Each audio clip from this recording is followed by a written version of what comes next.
Imagine creating the greatest film in history and having the world tell you it is garbage. At the premiere of 2001, 241 people walked out of the theatre, including the studio executives themselves. But it was not an isolated case. From directors left financially ruined, to fights during screenings, and even an attempted arson. Sometimes art arrives too early, and only decades later is it understood. If you love cinema, do not forget to subscribe and watch the rest of my videos, and stay until the end, because with the top entries, you are going to lose faith in humanity. Released at the worst possible moment, and sold as something it was not, Donnie Darko was an absolute disaster on release. A film about a troubled teenager, a giant rabbit predicting the end of the world, and airplane accidents, just weeks after the 11th of September. That was the fate of Donnie Darko. The timing could not have been more catastrophic. Advertising was pulled for reasons of social sensitivity, and the film barely grossed $500,000 against a budget of almost $5 million. Critics called it pretentious, and audiences simply ignored it. And yet, a miracle occurred. Word of mouth in video rental stores and its midnight screenings in London saved it from oblivion. What began as a humiliating failure became the ultimate cult film, proving that sometimes cinema is not made for the moment, but for eternity.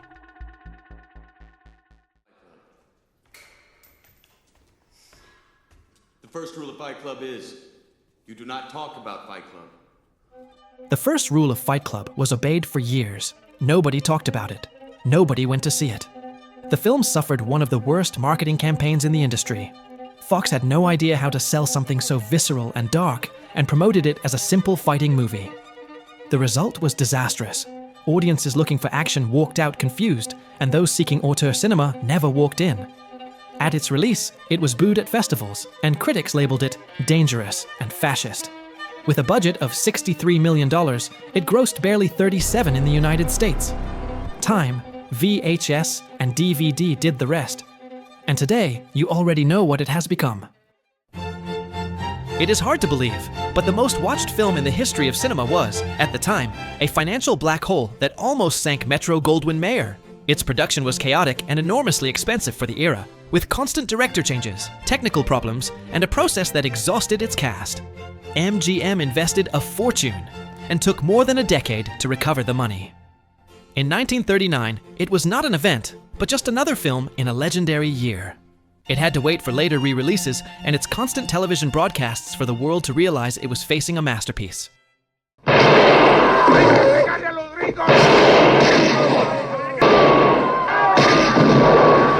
The film that changed violence in cinema forever was, at the time, a national scandal. People went to the theater expecting a classic Western of heroes and villains, and instead found an unprecedented bloodbath. The violence was so extreme and realistic that dozens of people fled the theater vomiting, and the most conservative critics demanded the celluloid be burned. The film was mutilated by censorship just to be shown, and never recouped its initial investment. But that very violence that almost destroyed it is what today places it as the most influential Western in history, forever changing how action is filmed in Hollywood. Without the Wild Bunch, modern action cinema, and directors like Scorsese or Tarantino, would simply not exist as we know it.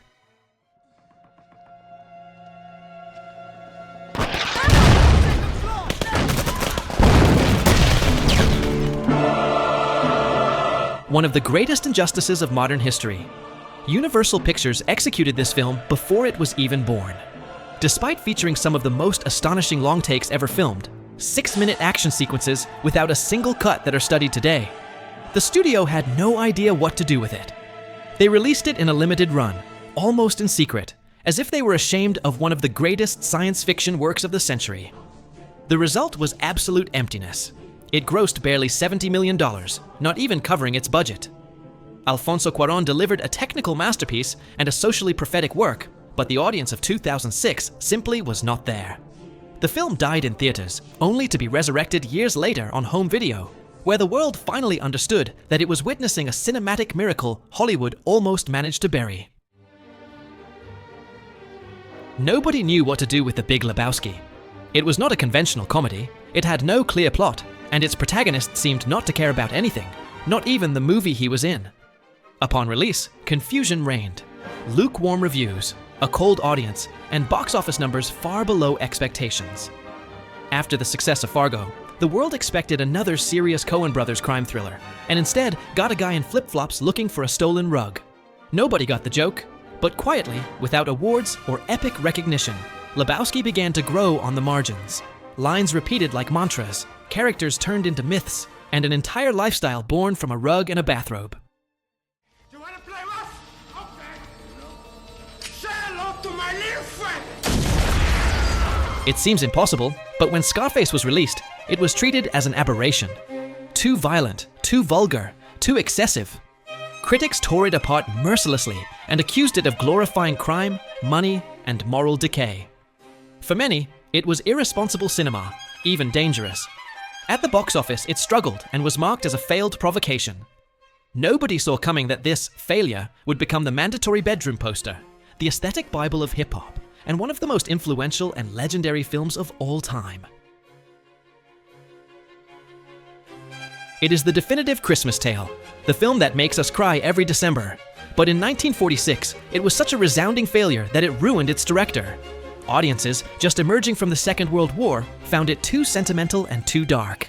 But the craziest part was not the box office. The FBI opened a file on the film. They suspected it was covert communist propaganda for attempting to discredit bankers and glorify the common man. Frank Capra was devastated to see his masterpiece ignored and labeled subversive. The film nearly disappeared forever, but an administrative error in the 1970s caused it to lose its copyright. Once it became free, television networks began airing it non-stop because it cost them nothing. That legal mistake saved it from oblivion, turning a government-investigated failure into the most beloved treasure in cinema history. Imagine dedicating more than 10 years of your life to creating the definitive mafia film, only for a studio to cut it to pieces before anyone sees it. Sergio Leone delivered a nearly 4-hour masterpiece, but in the United States, executives panicked. They decided to reduce it to 2 hours and, worse still, removed all the flashbacks, restructuring the story in linear order. Critics destroyed it, and audiences fled theaters. The film that was meant to be the culmination of Leone's career became his emotional ruin. In fact, the director died a few years later without ever making another film, heartbroken by what was done to his work. Only decades later, when the original 4-hour version was restored, did the world realize it had tried to bury one of the greatest films in history. Martin Scorsese was in the darkest moment of his life, confined to a hospital bed due to his drug addiction, when Robert De Niro proposed filming the life of boxer Jake LaMotta. Scorsese accepted because he believed it would be his swan song, his last film before retiring. He poured his soul into aggressive editing and immaculate black and white cinematography, but the release was a harsh reality check. The box office was mediocre, and audiences rejected it for being too violent and unpleasant. People wanted Rocky, and instead encountered a Shakespearean tragedy about self-destruction, ego, and masculinity. What in 1980 was seen as an uncomfortable portrait is today considered by many the greatest film of the 1980s and one of the peaks of world cinema.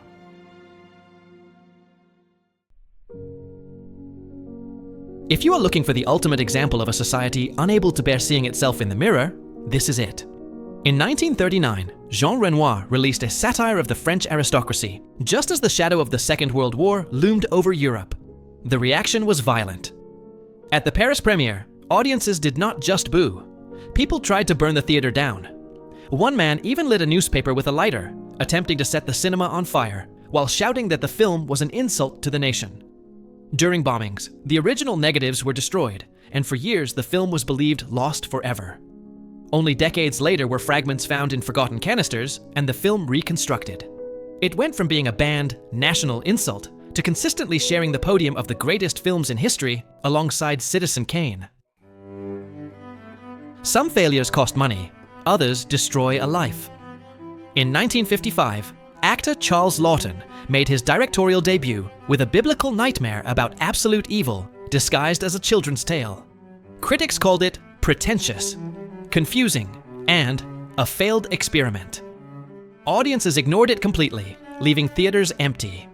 The failure was so devastating for Laughton that he fell into deep depression and never directed another film. Hollywood broke his heart and robbed cinema of one of its most promising directors after a single attempt. Decades had to pass for us to realize that this failure was in fact one of the most beautiful, terrifying, and influential films of all time. A visual miracle that tragically became its creator's artistic tomb. Fritz Lang created the most expensive film in his country's history, built colossal futuristic cities, and hired 37,000 extras, only for the world to tell him he had made garbage. In 1927, the film was a catastrophic failure. Herbert George Wells, the father of science fiction, called it the dumbest film of the decade, and critics dismissed it as visually impressive but empty and confused. The rejection was so great that the studio mutilated it, cutting nearly an hour of footage in an attempt to make it more commercial, which only caused the original version to be lost for decades. Metropolis was a cinematic corpse until time proved it right. Everything that came after, from Blade Runner to Star Wars, owes its existence to it. Here's Johnny! It is hard to believe, but what is now considered the most perfect horror film in history was received with absolute contempt. Many thought Kubrick had lost his mind. It was not scary in the expected way. It explained nothing it was supposed to explain, and it butchered Stephen King's novel without asking permission. Critics were harsh, audiences left bewildered, and King himself publicly disowned the film. For a director accustomed to absolute respect, it was an unexpected blow. A decade had to pass before film theorists realized that every frame, every carpet, and every axe swing was part of a perfect mental labyrinth that, 40 years later, we are still trying to decipher. In the summer of 1982, the world was in love with E.T. the Extraterrestrial. Audiences wanted aliens who healed with a finger and ate candy. Instead, John Carpenter gave them a paranoid nightmare in which the alien was a bloody parasite that imitated humans. The reaction was pure hatred. The failure was so humiliating that Carpenter lost million-dollar contracts, was fired from other projects, and entered a period of cynicism from which he never fully recovered. It took 20 years to understand that this trash was in fact the most tense and perfect horror film ever made. At the beginning of the 1980s, Harrison Ford was the biggest actor on the planet. Right after Star Wars and Indiana Jones, audiences in 1982 entered theaters expecting a space adventure full of action, and walked out with an existential depression. In test screenings, many said the film was confusing, and the studio panicked. They forced Ford to record an explanatory voiceover so the audience would not have to think. Ford hated the idea and recorded it without conviction. The contempt can be heard in every line. The final blow was the ending. Producers removed the ambiguous finale and added an artificial happy ending using discarded footage from Kubrick's The Shining.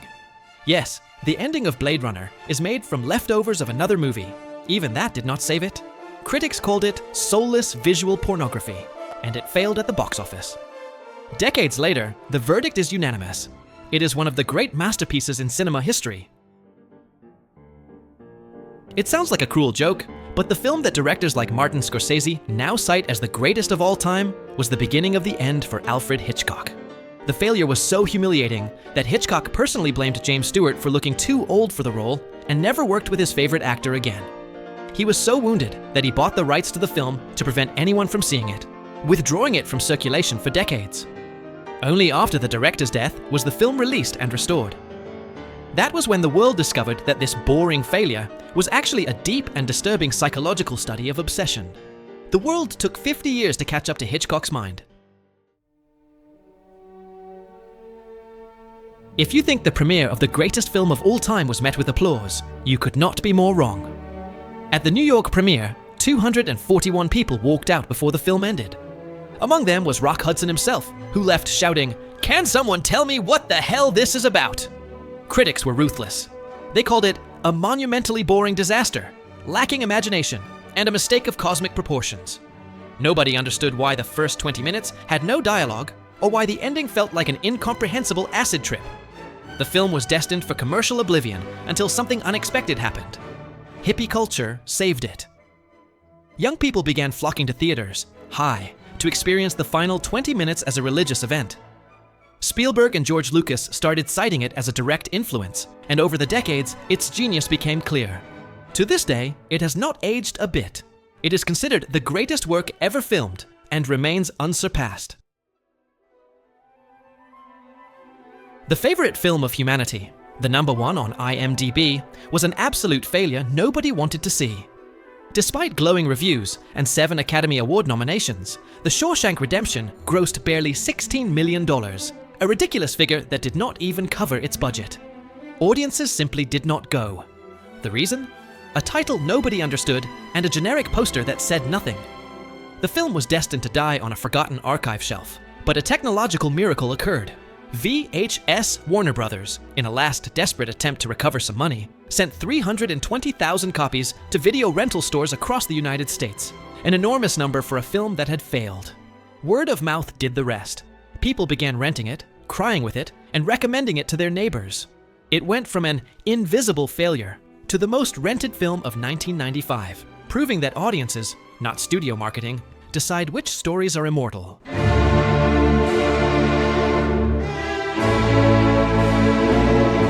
There was no more unjust or violent failure than that of Citizen Kane. In 1941, Orson Welles was only 25 years old and had created a film that reinvented the language of cinema: editing, sound, narrative structure, depth of field. But the problem was not artistic, it was political. William Randolph Hearst, the most powerful man in American media, and the clear model for the protagonist, declared war on the film. He used his newspapers to boycott it, block its exhibition, and publicly ridicule it. Many theaters refused to screen it. At the box office, it was a disaster, and at the Oscars, it was barely recognized. For years, Citizen Kane was treated as an uncomfortable oddity, almost cursed. Only with time was the magnitude of the crime understood. It was not just a great film, it was the film that changed everything. Today, it tops lists not by consensus, but by evidence. Citizen Kane did not fail because audiences were wrong. It failed because power could not allow it to exist. After revisiting these jewels, one lesson becomes clear. Box office success is not synonymous with greatness. We have seen directors who died believing they had failed, studios that mutilated masterpieces out of fear of audiences, and geniuses punished for telling uncomfortable truths. The next time a film unsettles you, confuses you, or everyone seems to hate it, remember this: maybe it is not a bad film. Maybe the world is simply not ready for it yet. Subscribe, leave your opinion in the comments, and discover the rest of the channel's videos. Here, we do not let the soul die.